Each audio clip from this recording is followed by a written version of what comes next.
Bonjour à toutes et à tous. Alors, dans cette vidéo, on va terminer avec la troisième partie, le CM de géographie de la population, le deuxième sur les espaces de forte densité. Alors, cette partie, je crois que c'est la plus longue, mais je pense que c'est aussi la plus intéressante, avec des études de cas un peu développées pour voir quels sont les enjeux qui vont se jouer dans certains espaces particuliers marqués par les fortes densités. Alors, si on regarde le classement des États les plus peuplés, alors sur Wikipédia, j'ai fait le classement en 2018. On voit, apparaître, des très petits États, en fait, des territoires, à une exception près, le 10e, le Bangladesh et si on doit retenir l'État le plus densément peuplé, c'est le Bangladesh qu'il faut retenir, avec plus de 1 200 habitants au kilomètre carré. La France, hein, je vous rappelle, c'est 120 habitants au kilomètre carré à peu près, donc c'est 10 fois plus densément peuplé. Le Bangladesh est plus dense que certaines communes, par exemple, pour en citer une qui est pas loin de Reims, que celle d'Épernay. Et ensuite, alors donc qui n'apparaît pas dans ce classement, le deuxième État, plus peuplé qui rentre pas dans les petits États, c'est Taïwan avec 660 habitants au kilomètre carré et Taïwan, c'est déjà, bon, pas très grand donc voilà, on a vraiment le Bangladesh qui ressort, mais aussi tous ces petits États et on va s'y intéresser un petit peu, on n'en parle pas souvent, donc c'est l'occasion. On va s'intéresser aux micros-États.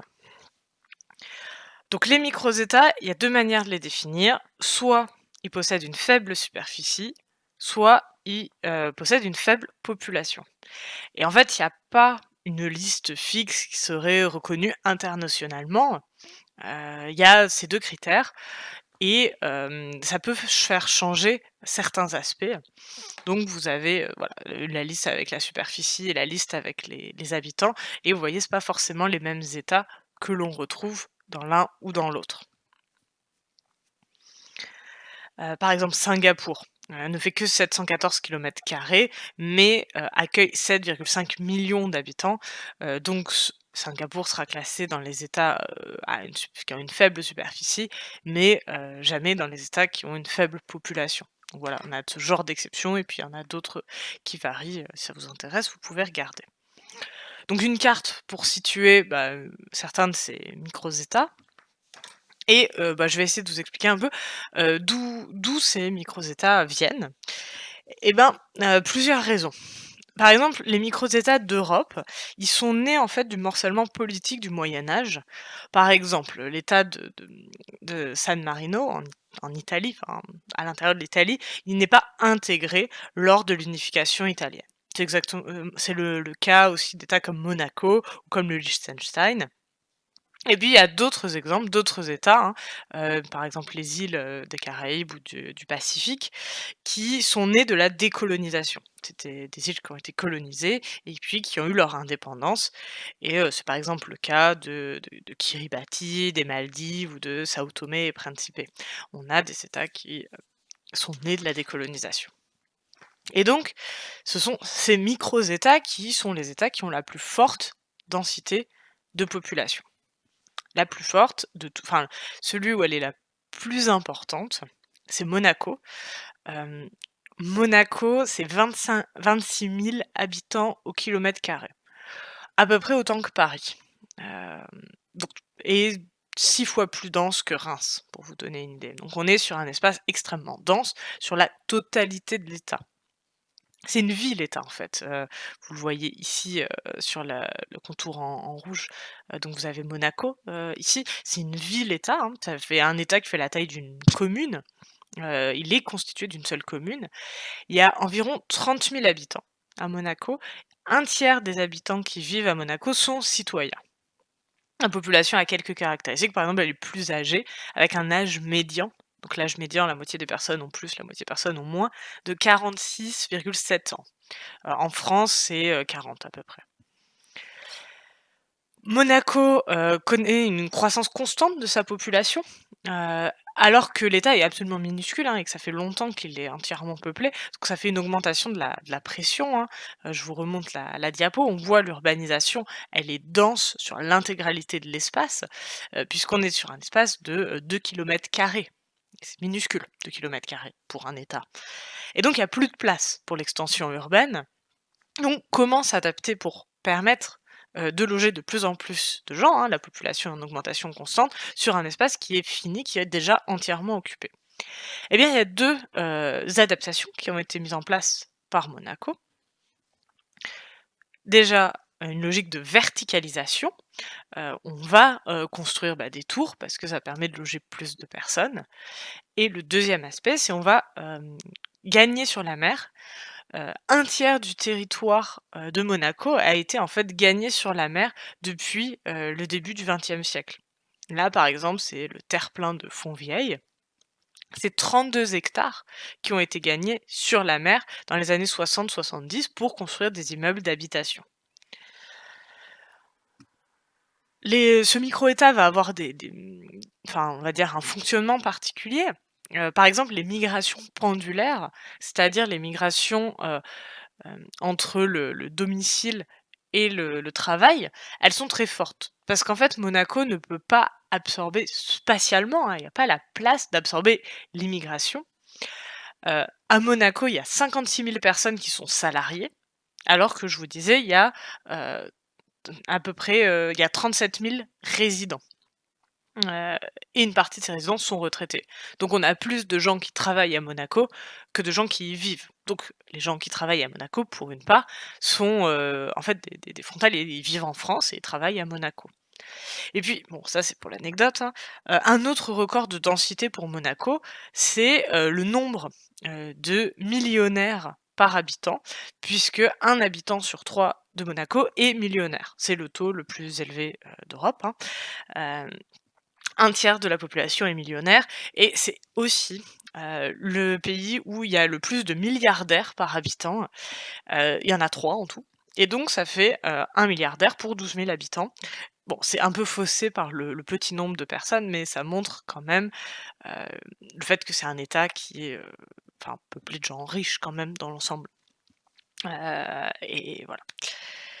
Alors, les micros-États, pour la plupart, c'est pas le cas de tous, mais pour la majorité, ils connaissent une croissance forte de leur population. Là, je quitte l'exemple de Monaco, hein, je réélargis. Par exemple, c'est le cas de Andorre, que vous connaissez peut-être, dans les Pyrénées, avec une population qui a été multipliée par 12 entre 1960 et 2010. Et ce qui attire en Andorre, c'est des caractéristiques comme le commerce hors taxe ou le tourisme hivernal, aussi, il y a des stations de ski. Et ça peut nous amener à nous poser la question: comment ces micro-territoires, quels sont leurs revenus, en fait? Il y a pas la place de développer un système, on va dire, industriel fort et donc quels sont les revenus? Alors, il y a globalement, souvent, ce sont des paradis fiscaux, qui ont des avantages sur la fiscalité qui permettent à certaines entreprises, de créer des filiales, donc ils arrivent à vivre sur, la finance. Ça peut être le tourisme, par exemple pour, les îles, du Pacifique, pour les Maldives et puis il y a, des caractéristiques vraiment, spécifiques, que je trouvais enfin, c'est anecdotique, mais pareil, je trouvais ça intéressant de vous le dire. Par exemple, il y a des micro-États qui tirent profit, des amateurs de numismatique et des philatélistes, c'est-à-dire les gens qui collectionnent, les pièces de monnaie ou, les timbres et alors souvent, c'est marginal, hein, de vendre des pièces de monnaie ou des timbres, mais par exemple à Saint-Marin, c'est 10 des revenus, c'est les timbres et les pièces de monnaie qui sont revendus à des collectionneurs. Il y a aussi des cas particuliers comme, les îles Tuvalu, qui louent en fait leur nom de domaine. Vous savez les noms de domaine sur les sites internet, .com c'est international, .fr c'est français et ben les îles Tuvalu c'est .tv et donc ça intéresse les chaînes de télévision qui louent le nom de domaine aux îles Tuvalu.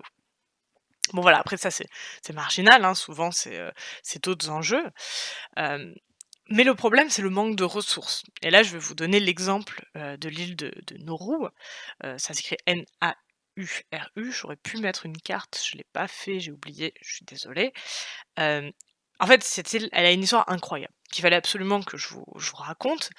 C'est que, donc après avoir été colonisée, par l'Allemagne, puis par l'Australie, l'île a été indépendante en 1968 et a connu un décollage économique incroyable, grâce à l'exploitation de phosphates. Et en fait, très vite, hein, en 1974, l'île est parmi les États qui ont le plus haut niveau de vie, c'est-à-dire que le PIB par habitant il se classe au 2e rang mondial, juste derrière l'Arabie Saoudite et avec un PIB qui est 3 fois plus élevé que celui des États-Unis en 1974. Donc décollage économique incroyable, hein, le phosphate, se vend très, très bien à ce moment-là. Mais problème de ressources, c'est une île, très vite, il y a plus de phosphate, en fait. Et donc l'effondrement, il est, tout aussi, rapide et inédit que l'explosion économique, parce que les gisements étaient, déjà largement épuisés, dès les années 90. Et donc, dans les années 2000, le chômage sur l'île de Nauru y est le plus élevé au monde, puisque l'État enregistre un taux de chômage autour de 90, et en plus des problèmes de santé, forts, puisque, 95 des personnes sont en surpoids. Donc beaucoup de gens partent, et donc l'île aujourd'hui, est dans une très forte difficulté, économique. Donc voilà, ça montre un peu le problème des micros-États, c'est de développer un système économique, stable. Donc voilà pour les micros-États, et on va voir au contraire maintenant, l'inverse, un géant densément peuplé, l'Inde. Heu, alors pourquoi l'Inde et pas le Bangladesh? Alors que je disais en première pa enfin au début que, c'était le Bangladesh qui était bien plus dense que l'Inde.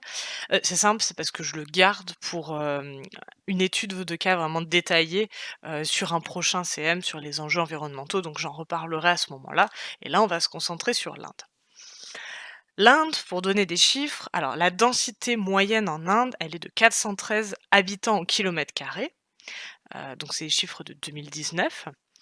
Et on a 18 de la population mondiale qui vit en Inde, et l'Inde représente seulement 3 des terres émergées. Donc on a vraiment une concentration forte de population en Inde, heu et donc c'est pour ça qu'on va l'étudier. Donc je me suis appuyée sur un article de François Durand-Dastès, qui est un spécialiste de l'Inde, donc qui a écrit un article sur les hautes densités démographiques, donc qui est très bien pour notre sujet. Donc j'ai repris un peu ses chiffres et son analyse, pour, vous présenter les enjeux démographiques en Inde.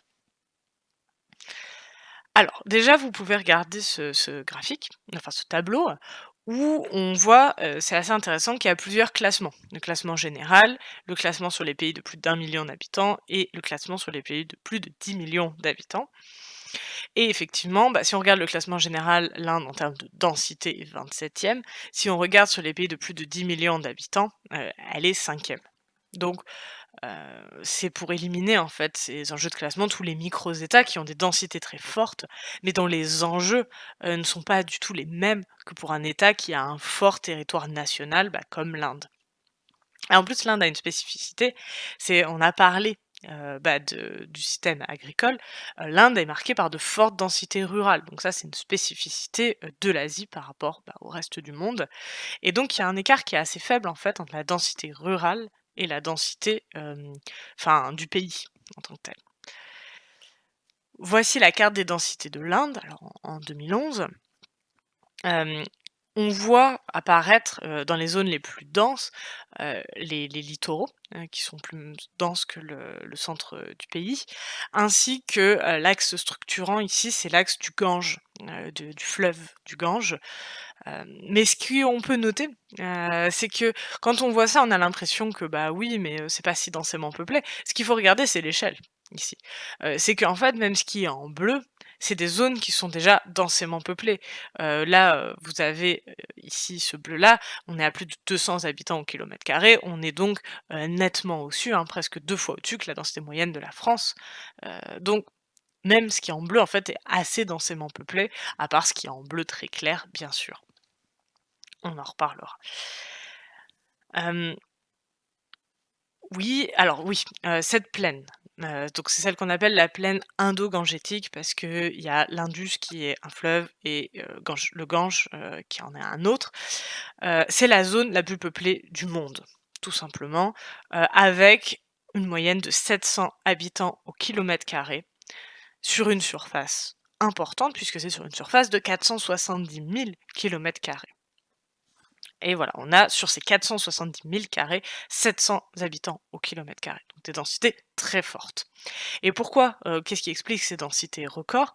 C'est qu'en fait, cette partie orientale de l'Inde, elle est très pluvieuse et elle a un sol, limoneux qui est vraiment favorable, donc ça c'est grâce au Gange, hein, favorable à une riziculture intensive et donc ça a permis la concentration d'une population très importante. Donc on a vraiment un lien fort entre la productivité de la terre et la densité en Inde, ce qui aura des conséquences, on en parlera juste après. Si on compare les cartes des densités de population rurale et de densité de population urbaine, on retrouve, beaucoup de zones en commun. Donc ça montre que, les centres urbains sont encore marqués, en fait, par leur fonction de service aux espaces ruraux et donc les fortes densités se retrouvent. Voilà. Ah voilà et donc, on parle de l'Inde, je ne sais pas si vous vous rappelez dans le chapitre introductif, je disais il y a des pleins et des vides. Alors, les vides sont rarement totalement vides, mais il y en a qui sont vraiment très vides et les pleins sont inégalement pleins. L'Inde, on en parle comme un espace qui est plein parce que, elle possède très peu d'espaces, en fait, qui ne sont pas, densément peuplés. Dans le territoire national, il y a peu d'espaces, disons pas très peu d'espaces cultivables qui ne sont pas déjà mis en culture et ça, c'est une forte différence avec, par exemple, le Brésil, où il y a la forêt amazonienne, qui a un espace, on va dire vide, ou la Chine avec les terres intérieures qui sont vides, ou la Sibérie avec, enfin la Russie avec la Sibérie qui est un espace très peu peuplé. Donc c'est par exemple ces 3 autres grands pays, qui sont tous dans la catégorie, économique des BRICS, hem, ces 3 autres pays ont des espaces à défricher ou à mieux mettre en valeur. C'est le cas même de l'Afrique du Sud. Mais pas l'Inde. L'Inde en fait a déjà, heu, mis en valeur la, très grande majorité de son territoire et on considère en fait qu'il y a seulement, 1/4 du territoire qui a une mise en valeur vraiment difficile avec des terres arides, par exemple ici, à l'ouest ou aussi parce qu'il y a l'Himalaya, donc des hautes montagnes que vous avez sur les pointes un peu du nord. Mais à part ça, ça a été mis en valeur très intensément avec une population nombreuse. Et donc cette conséquence, la conséquence de tout ça, c'est que ça conduit à une extrême fragmentation des exploitations agricoles. Et alors ça, on va prendre le temps de regarder ce tableau, et surtout de remarquer, je l'ai encadré, ici. Ça, c'est, la taille des exploitations agricoles et on voit que le classement, ça va de moins de 1 hectare à plus que 10 hectares. Et donc en Inde, on considère qu'une exploitation de plus de 10 hectares, c'est une grande exploitation. Et ça, je m'arrête un peu là-dessus parce que c'est fascinant. En France, on a aussi un classement des exploitations par taille, mais celles qui sont considérées comme grandes, c'est les exploitations qui font plus de 100 hectares. En fait, en France, quand on sépare petit, moyen, grand, les exploitations qui sont petites, c'est celles qui font moins de 20 hectares. Donc ça veut dire qu'en France, une exploitation qui est petite, puisqu'elle fait entre 10 et 20 hectares, elle sera considérée comme grande pour l'Inde. Donc alors que le pays est 6 fois plus petit, la France est 6 fois plus petit que l'Inde. Donc la fragmentation se voit dans le fait que, ce qui pour l'Inde est grand, en fait, est petit pour d'autres États. Et alors j'ai pris l'exemple de la France, mais si on regarde le Brésil pour qu'une exploitation, elle soit considérée comme grande dans le recensement, agricole, il faut qu'elle fasse 1 000 hectares. Alors bon, là, on voit bien qu'avec 10 hectares, on n'est pas du tout sur les mêmes échelles et donc ça se voit parce que, l'espace est très densément peuplé et exploité. Et donc ce qu'on voit, là c'est le taux cumulé, donc ça veut dire qu'il y a 67 des exploitations moins de 1 hectare et 85 qui font, moins de 2 hectares puisque c'est, celle de moins de 1 hectare plus celle de 1 à 2 hectares. J'espère que vous arrivez à suivre. En gros, voilà, ce qu'il y a à retenir, c'est que donc 85 des exploitations agricoles font moins de 2 hectares et la conséquence, c'est que, pour les exploitants de ces exploitations, les conditions de vie sont précaires. Parce que 2 hectares, c'est pas forcément suffisant pour arriver à survivre. On considère que si la terre est irriguée, s'il y a de l'irrigation, il faut 1 hectare pour nourrir une famille. Mais si elle n'est pas irriguée, il faudrait 5 hectares. Donc avec 2 hectares, on peut un peu faire une moyenne où c'est un peu la limite, où en dessous de 2 hectares, c'est pas sûr que les personnes puissent, subvenir à leurs besoins, tout simplement.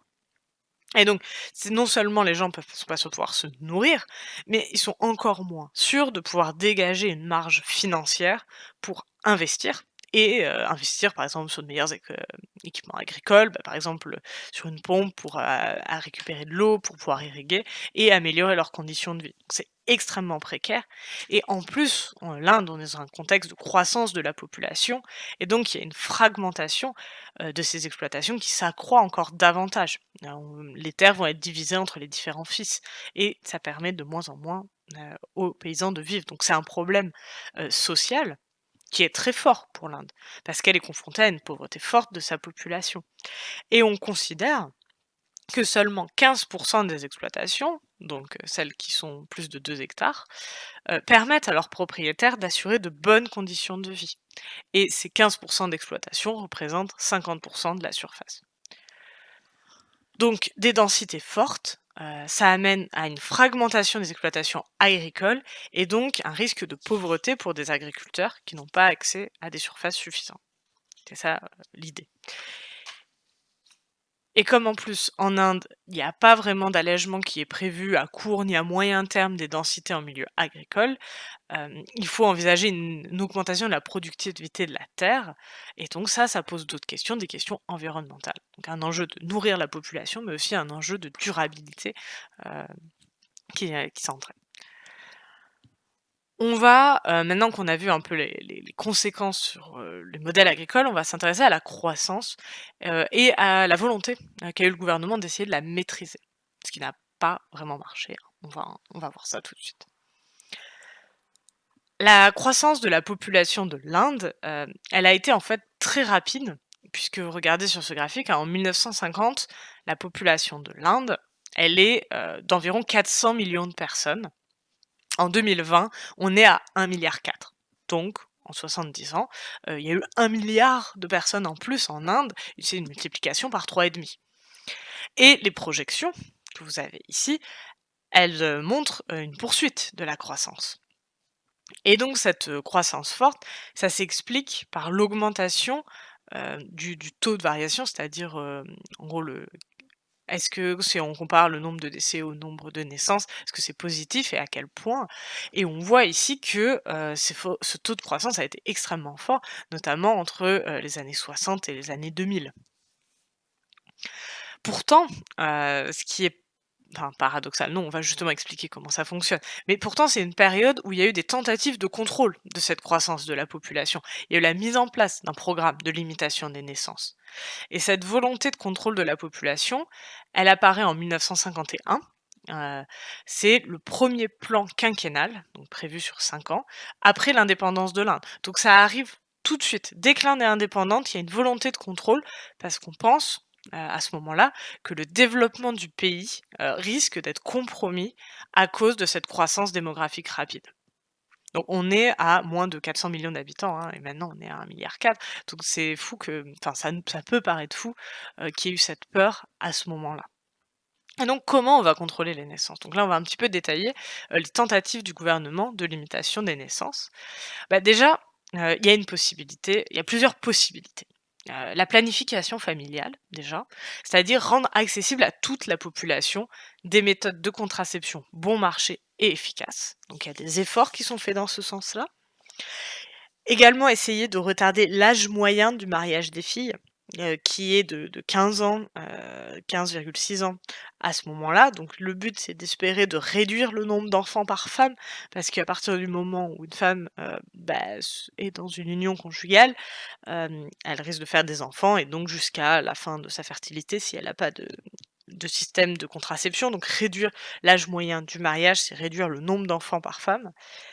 Et enfin, des mesures qui sont prises en faveur de la stérilisation et de l'avortement, qui devient légal pour les femmes mariées au début des années 70. Sauf que malgré ces mesures, on se rend compte au début des années 70 que ces mesures sont insuffisantes. Et donc en 1976, une politique nationale de population est adoptée et placée au rang de priorité nationale. Alors ça conduit à des excès, par exemple à des stérilisations forcées, sur plus de 8 millions de femmes. Vous voyez le pic sur ce graphique, c'est celui des stérilisations. Bah, là, c'est le moment où il y a eu les stérilisations forcées. Hem, Ça a amené à des fortes controverses, hein, ces stérilisations forcées et donc c'est abandonné, pour se concentrer sur des méthodes de contraception réversibles. Donc pas la stérilisation, mais, par exemple, des stérilés, enfin des choses qu'on peut enlever. Hem et donc le gouvernement indien change d'approche et va essayer de favoriser, la persuasion plutôt que la contrainte et bah, par exemple, là, vous avez une affiche de propagande, donc qui dit qu'une grande famille, c'est beaucoup de problèmes. Vous voyez sur l'image, ils ont l'air pauvres, rien ne va, et à l'inverse, une, famille, de petite taille, c'est que du bonheur et là, vous voyez, tout va bien, le champ est fertile, leur maison est en bon état, leurs enfants vont à l'école. Donc voilà, ça c'est une affiche de propagande pour, être en faveur d'une famille réduite.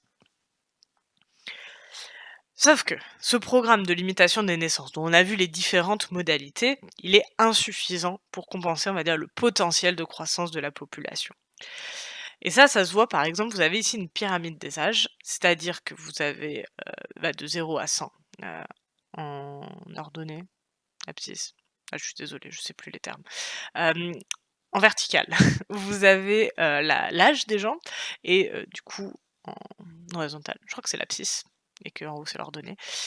Vous avez, la population en milliers, donc faut voir, en milliers d'habitants et donc ce que vous voyez ici, c'est que, la population est très jeune. C'est ça qu'il faut en tirer. On analysera de manière beaucoup plus détaillée des pyramides des âges pour que vous soyez bien au clair sur comment on lit une pyramide des âges, mais ça, ce sera plus tard.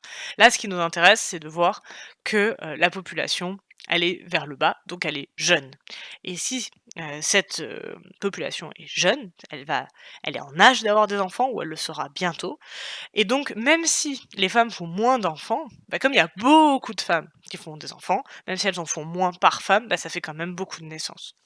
En plus, ça correspond à une période de baisse de la mortalité, donc même s'il y a une réduction de la natalité, une réduction du nombre d'enfants par femme, et ben, la population continue d'augmenter parce que les personnes âgées meurent moins. Et enfin, bah, ce qui a pas suffi, c'est que, il y a eu un choix de l'incitation, enfin excepté les stérilisations forcées, mais pas un recours massif à la contrainte. Contrairement à la Chine, on parlera du programme de limitation des naissances de la Chine qui est beaucoup plus, on va dire, restrictif. Et donc, bah, vu l'échec en fait de ce programme, alors même si ça a réduit un peu le nombre d'enfants par femme bien sûr, ça a pas réduit la croissance de la population et donc les estimations, de stabilisation de la population indienne sont de plus en plus tardives. En 2000, on pensait que la population indienne atteindrait son maximum en 2045. Aujourd'hui, on estime qu'elle devrait se stabiliser en 2060, mais ça peut encore changer. Donc voilà, là on a un peu approfondi le cas de l'Inde. On va terminer avec la question, bah, justement, des zones très densément peuplées, oui, mais d'autant plus qu'elles le sont en contraste. C'est le cas des îles et des oasis. Les oasis, d'une certaine manière, c'est une île, mais au milieu du désert au lieu d'être au milieu de l'eau et voir ces fortes densités au cœur du désert.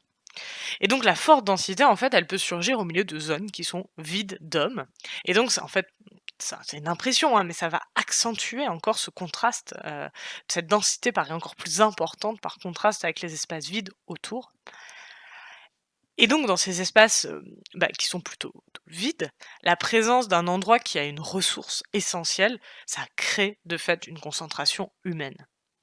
Et donc, il y a plusieurs types d'espaces. Donc, on va commencer par les oasis.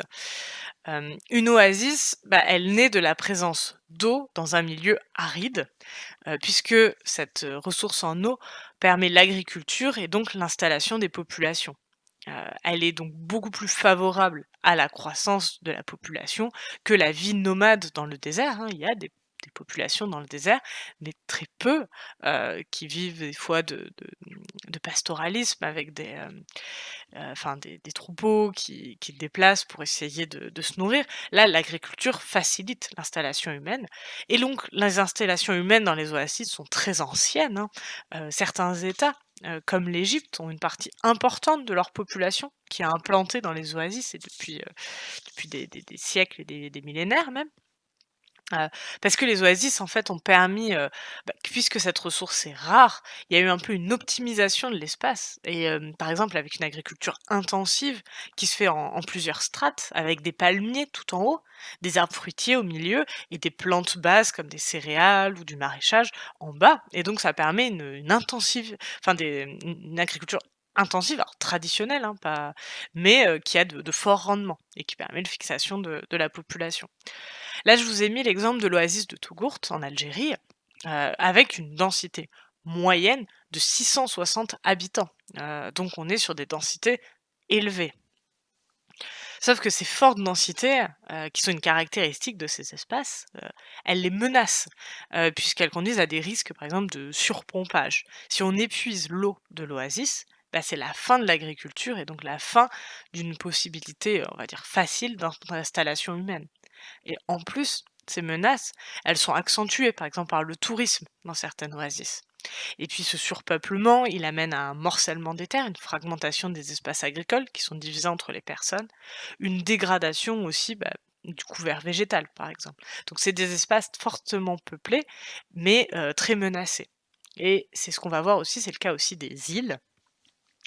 Donc les îles sont les des espaces terrestres au milieu des mers ou des océans, bah, qui sont les mers ou des océans des déserts, hein, au sens figuré, ils sont vides d'hommes et les îles, elles se caractérisent, pardon, par un espace réduit, qui peut conduire à une forte densité d'habitants. Il n'y a pas de possibilité, d'étalement, sur l'île, hein, une fois que le territoire est occupé, excepté, par la migration. Ici en France, on a des DROM, départements et régions d'outre-mer qui sont insulaires, on en a 4, la Guadeloupe, la Martinique, Mayotte, la Réunion et on voit bien, que c'est ces espaces qui ont parmi les densités les plus élevées avec, le centre en fait de Paris. Hem Et c'est Mayotte qui a la densité la 2e densité la plus élevée en France avec 500 habitants au kilomètre carré et c'est le 2e département le plus densément peuplé après Paris centre. Cette densité élevée à Mayotte spécifiquement, elle s'explique, déjà à la fois par le sol naturel, donc les enfants qui naissent, sur l'île, mais aussi par l'émigration venue des îles des Comores qui sont proches. Mais ça, c'est pour l'exemple français, mais il y a des îles où c'est encore beaucoup plus dense. C'est le cas par exemple des Maldives.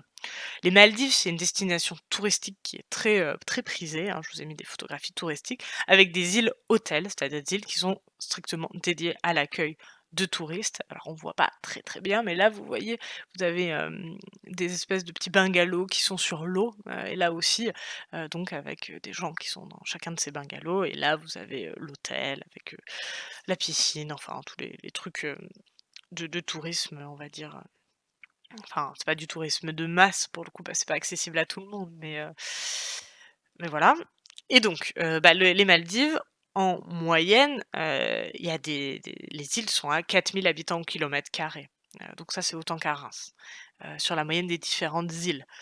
Hem Et le caractère insulaire, le fait que ce soit des îles, c'est une contrainte qui est vraiment très forte pour l'urbanisation parce que l'espace est limité et ça amène je vous montre l'île capitale, Malé, donc Malé, c'est la capitale. C'est une île qui est entièrement urbanisée. 100 000 habitants pour moins de 6 km². Ça fait une densité moyenne de 18 000 habitants au kilomètre carré. Alors ces fortes densités, ça a des conséquences, notamment environnementales, hein, puisque ça pose des problèmes au niveau du traitement des déchets. Une partie des déchets finit à la mer, les fortes densités, hein, fragilisent, tout comme on l'a vu pour les oasis, des espaces qui sont déjà fragiles à cause de la nature même de leur écosystème, hein. Une île, c'est un espace qui est plus fragile que d'autres espaces et donc ça nous amène, à des enjeux spécifiques dont on parlera dans le prochain CM. Je vous souhaite une très bonne semaine.